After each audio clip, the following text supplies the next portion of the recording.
رحم اللہ من ذکر الفاتحہ۔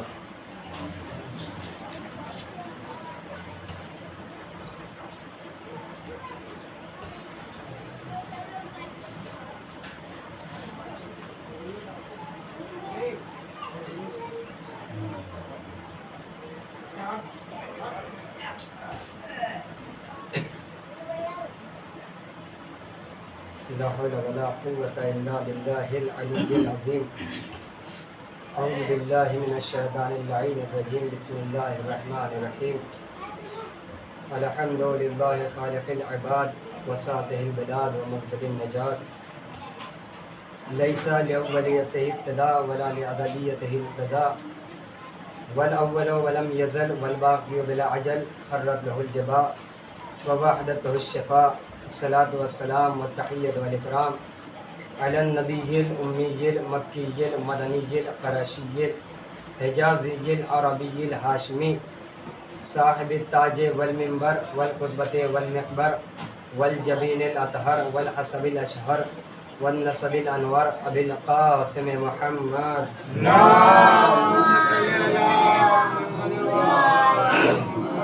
وعلى آل بيته الطيبين الطاهرين المعصومين المظلومين المنتجبين المنتخبين الحر الميامين، سيما على صاحب دعوة النبوية وسولة الحيدرية والعصمة الفاطمية وصلح الحسنية وشجاعة الحسينية وعبادة السجادية والآثار الباقرية والعلوم الجعفرية والحلوم الكاظمية وحجج الرضوية وجود التقوية والنقابة النقوية والهيبة العسكرية والغيبة الإلهية،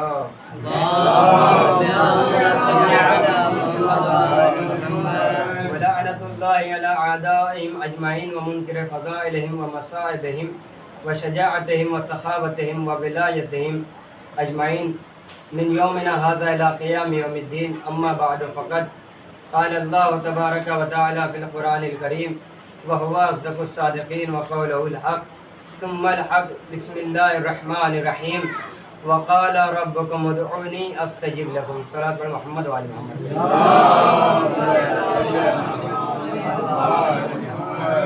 آپ حضرات سے گزارش ہے کہ تھوڑا تھوڑا آگے آ جائیں تاکہ بات آسانی سے پہنچ جائے۔ صلاۃ پر محمد وعلی محمد۔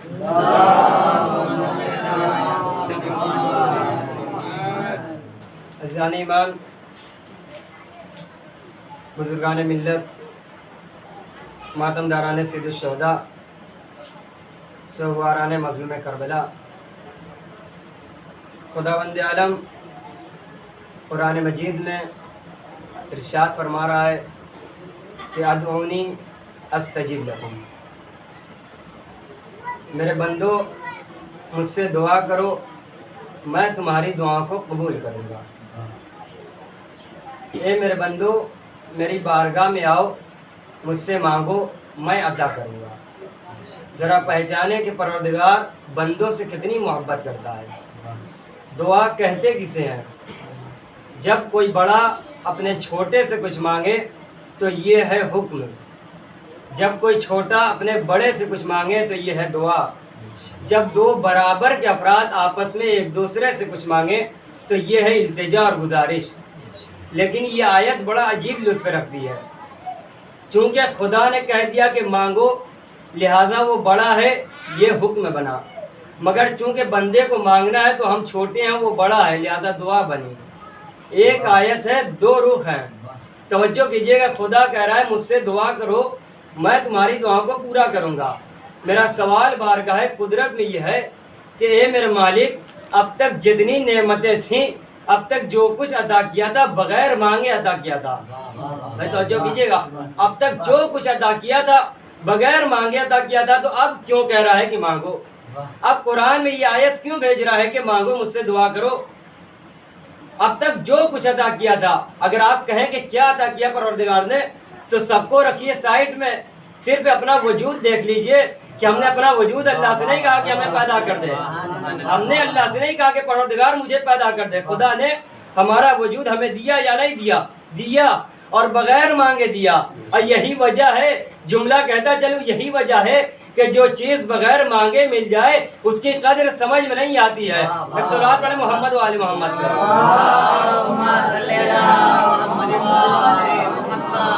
میرا سوال اپنی جگہ موجود ہے. اے پروردگار، اب تک جو کچھ ادا کیا تھا بغیر مانگے، تو اب کیوں کہہ رہا ہے کہ مانگو؟ اور صرف اس وجود کا ہی نہیں بلکہ اس وجود کے لیے جتنا پانی چاہیے تھا ہم نے مانگا نہیں کہ ہمیں اتنا پانی چاہیے پیدا کر دے، خدا نے خود دیا. ہم نے کھانے کے لیے مانگا نہیں کہ ہمیں اتنا چاہیے، خدا نے عطا کیا، بغیر مانگے عطا کیا. عزیزان ایمان، ایک جملہ کہتا چلوں کہ لقمہ حرام کوئی کھائے یا نہ کھائے، ہم لوگوں کو اور ان لوگوں کو نہیں کھانا چاہیے جو کسی امام کی آواز کے منتظر ہیں. میں جملے پہ غور کیجیے گا، جو کسی امام کی آواز کے منتظر ہے. کیوں؟ اس لیے کہ کربلا کو پڑھیے، کربلا درس حیات کا. کربلا میں امام حسین نے تقریریں کی مگر اثر نہیں ہوا. لوگوں نے پوچھا یا اے نواسہ رسول، آپ کی تقریر کا ان پہ اثر کیوں نہیں ہوتا؟ تو نواسہ رسول نے فرمایا کہ چونکہ ان کے پیٹ مال حرام سے بھرے ہیں لہذا امام کی آواز سنائی نہیں دیتی. عزیزان ایمان، اگر پیٹ حرام کے غذاؤں سے بھرے ہوں تو امام کی آواز سنائی نہیں دیتی ہے. اس کی دلیل اس وقت مل گئی کہ جب تک یزیدی دربار سے حر رزق پاتا رہا کہ جامع فرض پہ ہاتھ ڈالا، مگر جیسے ہی حسین کا پاک پانی وجود میں پہنچا آواز اثر کرنے لگی. صلوات پر محمد و آل محمد پہ.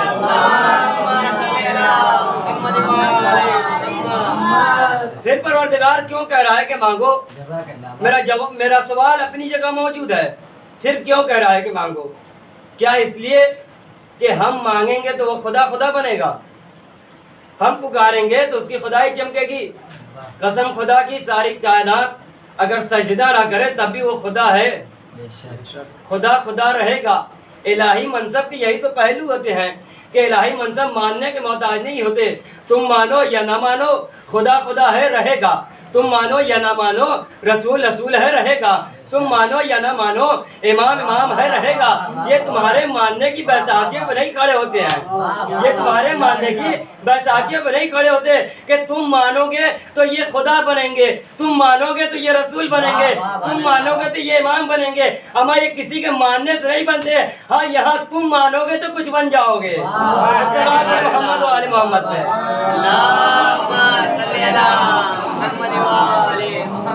پھر پروردگار کیوں کہہ رہا ہے کہ مانگو؟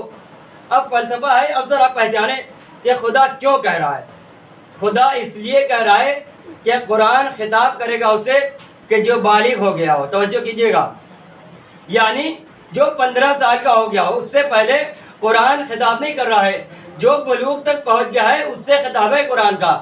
پروردگار کیوں کہا؟ اس لیے کہ اب تک تم بے شعور تھے، تمہیں میں دیتا رہا، لیکن اب مانگنے کا حکم میں یوں دے رہا ہوں تاکہ تمہارے ذہن میں فکر الوہیت جاگتی رہے کہ یہ نہ سمجھنا کہ سب کچھ خود تمہاری قوت سے مل رہا ہے، بلکہ میں نے کہا مانگو تاکہ تمہیں معلوم رہے کہ ہمارا کوئی ہے جو دے رہا ہے. صلوات پڑھیں محمد و آل محمد میں. تاکہ تمہیں معلوم رہے کہ کوئی ہے جو دے رہا ہے. پروردگار پھر میرا سوال ہے کہ تو نے آخر کہا کیوں کہ مانگو؟ سوال اپنی جگہ رہے گا. کیوں کہا کہ مانگو؟ کہا اس لیے کہ تو ہے فقیر، تو ہے ضرورت مند، تو ہے مجبور. تیری فقیری تجھے مجبور کرے گی ہاتھ پھیلانے پہ. اگر میرا حکم نہ رہا کہ مانگو، اگر ایسے مانگے گا تو معاشرہ ذلیل کی نگاہ سے دیکھے گا کہ میاں جب دیکھو ہاتھ پھیلایا رہتا ہے، جب دیکھو مانگتا رہتا ہے. لیکن میں کہوں گا مانگ، تو اب جب مانگے گا تو معاشرہ ذلت کی نگاہ سے نہیں دیکھے گا، عزت کی نگاہ سے دیکھے گا کہ دیکھو اللہ کا کتنا کریم بندہ ہے. اب جب میں حکم دوں گا مانگ، اب جتنی دیر مصلی پہ بیٹھ کے مانگتا رہے گا معاشرہ اتنی عزت کی نگاہ سے دیکھے گا کہ دیکھو اللہ کا کتنا کریم بندہ ہے، کتنی دیر تک اپنے پروردگار سے مطالبہ کرتا رہتا ہے. پروردگار کیوں کہہ رہا ہے کہ مانگو؟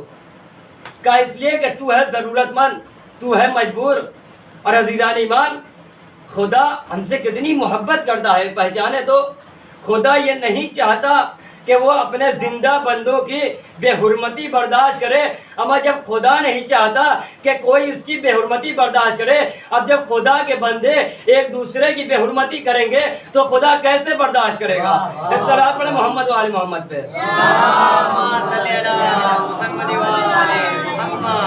اب دعا کہتے کسے ہیں؟ دعا کہتے ہیں بات چیت کو۔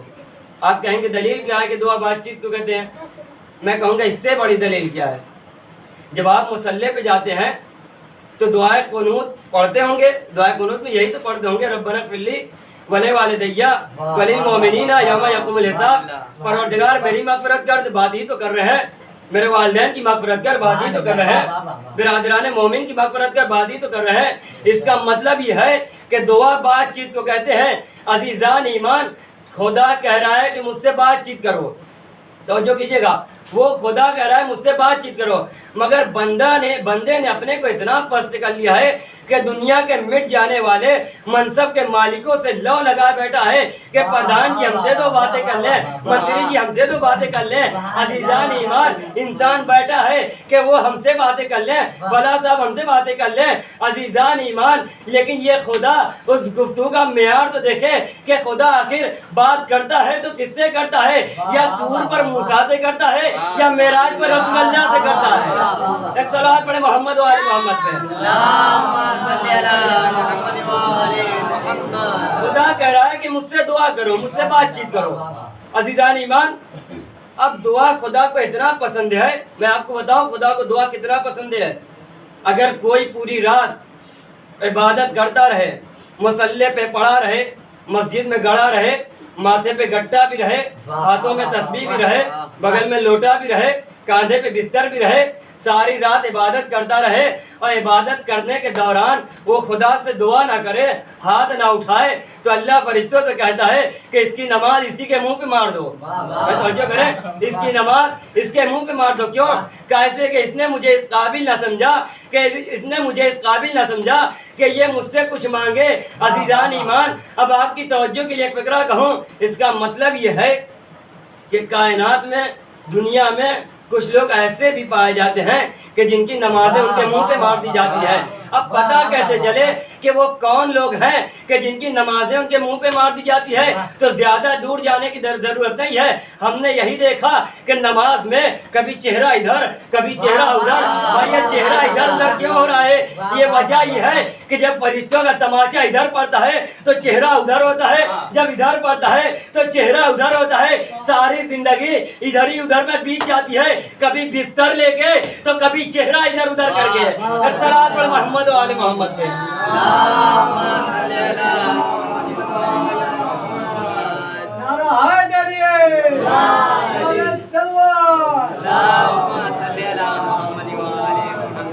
کبھی چہرہ ادھر ہوتا ہے کبھی چہرہ ادھر ہوتا ہے، لہذا خدا کہہ رہا ہے دعا کرو۔ ٹھیک پروردگار تو نے تو یہ کہہ دیا کہ دعا کرو۔ اب خدا سے دعا کرنا کوئی مذاق تو ہے نہیں بھائی، عام انسان سے مذاق کرنا الگ بات ہے، بات کرنا الگ بات ہے، لیکن اسی عام انسان کے دوران کوئی عالم دین آ جائے، اب ان سے کچھ بولنا ہو تو ہمت نہیں پڑتی۔ وہ تو خدا ہے، وہ کہہ رہا ہے مجھ سے بات چیت کرو۔ اے پروردگار کو انتظام کیا ہے کہ تجھ سے کیسے بات کریں۔ اگر باپ سے کچھ مانگا جائے تو لہجہ الگ ہوتا ہے، استاد سے کچھ مانگا جائے سلیقہ الگ ہوتا ہے، بھائی سے کچھ مانگا جائے طریقہ الگ ہوتا ہے، دوست سے کچھ مانگا جائے تو انداز الگ ہوتا ہے۔ اگر دوست کے لہجے میں باپ سے کچھ مانگ لیا جائے تو باپ اپنے بیٹے سے یہی کہے گا اچھا ہم سے ابے تبے۔ توجہ کرے، اس سے کھلم کھلا لفظ نہیں بیان کر سکتا۔ اگر دوست کے لہجے میں باپ سے کچھ مانگا جائے تو ملنے کے بجائے ناراضگی آ جائے گی۔ اگر استاد سے کسی ادھر ادھر کے لہجے میں مانگ لیا جائے تو استاد تھوڑی دیر میں گرم ہو جاتا ہے۔ اے پروردگار کوئی ایسا لہجہ بتا دے کہ ہم تجھے پکاریں تو ناراض بھی نہ ہو۔ کہا شب معراج اسی لیے تو ایک لہجے کا انتخاب کر لیا تاکہ تمہیں معلوم رہے کہ مجھے کس کا لہجہ پسند ہے۔ اب ادھر ادھر جانے کی ضرورت نہیں ہے، معصومین کی دعائیں پڑھو، یہی میرا لہجہ ہے۔ الصلاۃ پر محمد و آل محمد پہ۔ اب خدا کہہ رہا ہے کہ دعا کرو۔ اب بندہ دعا تو کرتا ہے، کہتا ہے کہ ہم اتنی دعائیں مانگتے ہیں مگر دعا قبول نہیں ہوتی۔ ہم اتنی نمازیں پڑھتے ہیں، اتنا روزہ رکھتے ہیں، مگر خدا ہماری دعا قبول نہیں کرتا۔ عزیزان ایمان، جب دعا قبول نہیں ہوتی، اور یہ ہم کہہ ہی نہیں سکتے کہ دعا ہماری قبول نہیں ہوتی، یہ شکوہ ہم نہیں کر سکتے، لیکن ہم نہیں کرتے شکوہ، لیکن دوسرے افراد کرتے ہیں شکوہ۔ کیا ہے کہ مسجد سے نکل رہے ہیں شکوہ، مصلی سے اٹھ رہے ہیں شکوہ، یہاں جا رہے ہیں شکوہ، وہاں جا رہے ہیں شکوہ۔ بھائی یہ شکوے کیوں ہیں؟ کیا بتائیں؟ مانگتے مانگتے تھک گئے، مانگتے مانگتے زبان سوکھ گئی، مگر وہ ہے کو دینے کو تیار نہیں۔ ہم نے کہا کیا کہنا چاہتے ہیں؟ کیا معاذ اللہ اپنا وعدہ بھول گیا؟ کہا وعدہ نہیں بھولا، کہا پھر اتنی دعائیں مانگتے ہیں مگر دعا قبول نہیں ہوتی۔ ہم نے سوچا کہ شاید ہندوستان کا دستور نہ ہو، چلو مکے چلتے ہیں، وہاں تو اس کا گھر ہے، چل کے دعا مانگیں گے، دعا وہاں قبول کر لے گا، وہاں تو اس کا گھر ہی ہے۔ گئے، لاکھوں روپیہ خرچ کیا۔ کعبہ کوئی فری میں تھوڑی پہنچتا ہے، لاکھوں روپیہ خرچ کرنا پڑتا ہے، اس کے بعد جایا جاتا ہے، احرام بنوایا جاتا ہے، گنجا بنوایا جاتا ہے، بڑی مشکلیں ہیں۔ گئے لاکھوں روپیہ خرچ کر کے، اب جو آ رہے تھے تو ہم نے سمجھا کہ اب تو چہرہ گلاب ہوگا، اب تو چہرے پہ بہاریں ہوں گی، مگر اب جو پلٹے تو وہی مرجھائے ہوئے۔ ہم نے کہا بھائی اب کیا ہوا؟ کہا جی جیسے گئے تھے ویسے آ رہے ہیں، نہ یہاں اس نے کچھ سنی نہ وہاں اس نے۔ کہا ماجرا کیا ہے؟ کہا یہاں اس نے بھی نہ سنی نہ وہاں اس نے سنی۔ کمال ہے، وہ تو کہہ رہا ہے کہ مجھ سے دعا کرو، میں تمہاری دعا کو قبول کروں گا۔ عزیزان ایمان، ایک جملہ یاد رکھیے گا، اگر دعا کرنے کے بعد بھی اگر دعا قبول نہیں ہو رہی ہے تو یہ نہ کہنا کہ وہ اپنا وعدہ بھول گیا، اما تمہیں ڈھنگ نہیں ہے دعا مانگنے کا۔ ایک صلاۃ پڑھے محمد و آل محمد پہ۔ لوگ کہتے ہیں کہ ہم اتنی دعائیں مانگتے ہیں، دعا قبول نہیں ہوتی، اور جبکہ خدا قرآن میں یہ کہہ رہا ہے کہ اللہ لا یخلف المیعاد، اللہ اپنے وعدے کے خلاف بھی نہیں جاتا۔ پھر آخر وجہ کیا ہے؟ عزیزان ایمان، ایک مثال دیتا ہوں۔ ایک بیٹا ہے جو اپنے باپ سے کہہ رہا ہے کہ بابا ہمیں 10 روپے دے دیجئے، باپ نے نکال کے 100 روپے اسے دیے۔ کیا بیٹا پلٹ کے کہہ سکتا ہے کہ ہمارا مطالبہ پورا نہیں ہوا؟ نہیں کہہ سکتا۔ کیوں؟ اس لیے کہ جو چیز مانگا تھا اس سے بڑی مل گئی۔ اما مانگا تھا 10 روپیہ، 100 روپیہ مل گیا، تو کون سا ایسا نالائق بیٹا ہے جو کہے گا کہ ہمارا مطالبہ پورا نہیں ہوا؟ لہذا کوئی یہ نہیں کہے گا کہ ہمارا مطالبہ پورا نہیں ہوا۔ عزیزان ایمان، کبھی کبھی ہوتا یہی ہے کہ ہم خدا سے کچھ مانگتے ہیں، خدا اس کے بدلے میں ہمیں کچھ اور دے دیتا ہے، لیکن اصل میں ہم لگے رہتے اس چھوٹی سی چیز میں کہ ہم نے مانگا تھا مگر ملا نہیں۔ لوگ کہتے ہیں کہ ہم اتنی دعائیں مانگتے ہیں، دعا قبول نہیں ہوتی۔ ایک اور مثال دیتا ہوں کہ آپ کے گھر میں ایک چھوٹا سا بچہ ہے، آپ گھر میں فوراً آئے، داخل ہوئے، آپ کے ہاتھ میں ایک ٹافی ہے، بچہ دوڑتا ہوا آپ کے پاس آیا، چھوٹا سا بچہ، جیسے ہی اس نے آپ کے ہاتھ میں ٹافی دیکھی دوڑتا ہوا آپ کے پاس آیا۔ اب اس نے اپنے لہجے میں مانگنا شروع کر دیا۔ بچوں کا لہجہ دیکھیں، اس نے اپنے لہجے میں مانگنا شروع کر دیا۔ آپ دے ہی نہیں رہے ہیں، بار بار مانگ رہے ہیں، آپ نہیں دے رہے ہیں۔ کیا کوئی یہ کہے گا کہ صاحب آپ اس بچے سے ناراض ہیں؟ نہیں کہے گا۔ کیوں؟ کہا جب ناراض نہیں ہے تو دے دیجئے۔ کہا نہیں، اگر اسے ابھی دے دیں گے تو یہ مانگنا بند کر دے گا۔ اصل میں ہمیں اس کا لہجہ پسند آ رہا ہے۔ عزیزان ایمان، کبھی کبھی ہوتا یہی ہے کہ خدا کو اپنے بندوں کا لہجہ اتنا پسند آتا ہے کہ دینے میں تاخیر لگاتا ہے کہ ابھی دے دیا تو یہ مانگنا ہی بند کر دے گا۔ ایک صلاۃ پڑھے محمد و آل محمد پہ۔ خدا اپنے بندوں سے بہت محبت کرتا ہے۔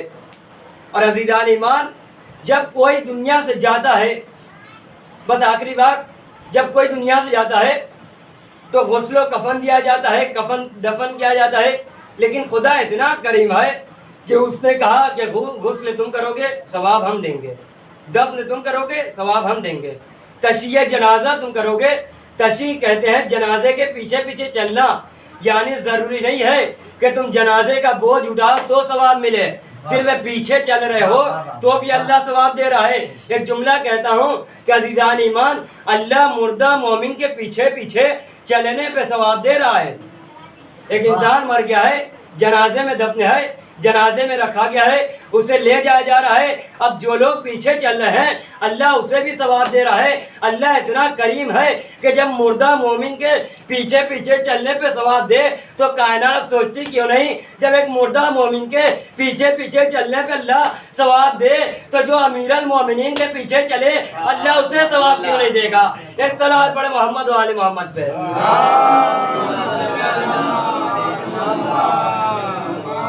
کائنات ذرا سوچتی کیوں نہیں؟ اور عزیزان ایمان ایک جملہ کہتا چلوں کہ یہ قوم ہمدرد قوم ہے، واقعاً یہ قوم ہمدرد قوم ہے، اور جو قوم ہمدرد ہوگی وہ کبھی دہشت گرد نہیں ہوگی، جو ہمدرد ہوگا وہ کبھی دہشت گرد نہیں ہوگا۔ اور بنیادی سوال یہ ہے کہ اس قوم میں جذبہ ہمدردی آئی کہاں سے؟ ایک جملہ یاد رکھیے گا کہ ہم نے جس کو اپنا رہبر مانا، جس کو اپنا آئیڈیل بنایا، اس کے یہاں جذبہ ہمدردی تھا، اور جس کے یہاں جذبہ ہمدردی آئے اس قوم میں ضرور جذبہ ہمدردی آئے گی۔ عزیزان ایمان ہم نے اپنے ایسے رہبروں کو مانا کہ جو روز کوڑا پھینکتی تھی مگر پیغمبر اتنا ہمدرد نکلا کہ کبھی اف تک نہ کیا۔ اس قوم میں جذبہ ہمدردی آئے تو کیوں نہ آئے؟ اگر جذبہ ہمدردی دیکھنا چاہتے ہو تو آئیے ذرا میں جذبہ ہمدردی آپ کو دکھاؤں کہ اس معیار پہ ہمدردی کا جذبہ رکھا کہ جب مولا حسن کے دور میں آنے والا مولا کائنات کو گالیاں دے رہا ہے، برا بھلا کہہ رہا ہے، لیکن امام کیا کہہ رہے ہیں کہ تیرے پاس کھانا نہ ہو تو کھانا دے دوں، رہنے کی جگہ نہ ہو تو رہنے کی جگہ دے دوں، مکان نہ ہو تو مکان فراہم کر دوں۔ مولا یہ تو آپ کے باپ کو گالیاں دے رہا ہے مگر آپ اتنا کرم پیش کر رہے ہیں۔ عزیزان ایمان عجب نہیں اس آنے والے سے پوچھا جائے، جب امام حسن نے اپنا کرم پیش کیا تو آنے والا کہتا ہے کہ اگر آج سے پہلے کوئی پوچھتا کہ آل محمد کا سب سے بڑا دشمن کون ہے تو میں اپنا نام لیتا، لیکن میرا خدا گواہ ہے کہ آج کے بعد اگر کوئی پوچھے کہ آل محمد کا سب سے بڑا محب کون ہے تو میں اپنا نام لوں گا۔ ایک سلام پڑھے محمد و آل محمد پہ۔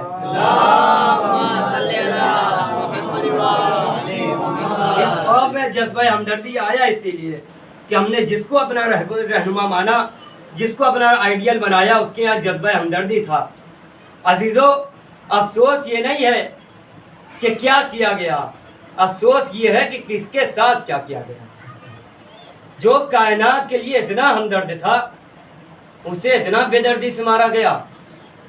عزیزو ایک واقعہ پڑھتا ہوں، اس لیے شاید مسائل ختم کر دوں۔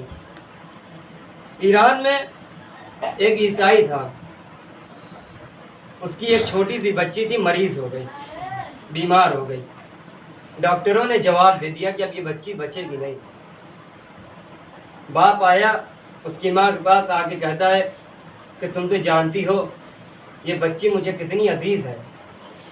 جب ڈاکٹروں نے جواب ہی دے دیا ہے تو ایسا کرتے ہیں کہ ہم اسے اپنے گھر لے چلتے ہیں اور اپنے مذہب کے مراسم کے اعتبار سے آخری لمحات میں اسے رخصت کریں۔ باپ کہتا ہے کہ میں بچی کو گھر لے کے آیا، اب جو گھر لے کے آیا تو بچی کی کیفیت اور بگڑنے لگی، مجھ سے رہا نہیں گیا۔